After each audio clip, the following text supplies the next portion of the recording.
ZANU-PF spokesperson Christopher Mutsvangwa has found himself at the center of the political storm following a scathing attack on Vice President Chiwenga, in which he labeled him cruel, illiterate, and unelectable. Sanapinda mashoko onowekwa pana pazvinzi aiwa generally vakukola vakudhimanda akusangana ava nemutungamiri wenyika pamusoro pemashoko otagwa naMutsvangwa.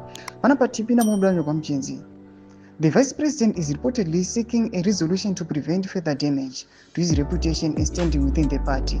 The tension between Mutsvangwa and Chiwenga is being viewed as part of an ongoing power struggle within ZANU-PF. While Mutsvangwa has consistently been an influential figure in the party, his remarks about Chiwenga suggest a more personal vendetta and a push for leadership. His outspoken ambition has made him a divisive figure within ZANU-PF, with some members rallying behind him, while others view his actions as a challenge to party unity.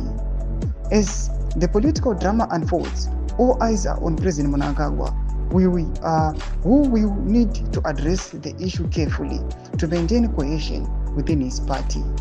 The outcome of the anticipated meeting between Chiwenga and Mnangagwa could have significant implications for the future leadership dynamics in ZANU-PF. Tomashikabuda panapa choko chinzi aiwa sema mungu zoni mutungamiri wenyika anogara akataura pama occasions ese kuti ndine vanhu vanoviolata aiwa the ruling party ZANU-PF nekuda kwesocial media, vachiuya vachitaura zvakashata pamusoro pesocial media, vachitaura zvemaghost accounts zvakasiyana siyana, vachiuya vachituka even the top leadership, vachifambisa nyangwe nenews dzenhema.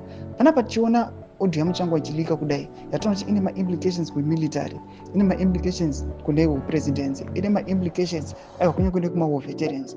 Panapa all the eyes are on the leadership, kuti mutungamiri wenyika how is he going to address this issue. Ituze mafunguro enyu moti kudii pamusoro pechiitiko ichi. Pena comment section medu tise mafunguro enyu, subscribe or like, turn on the bell icon.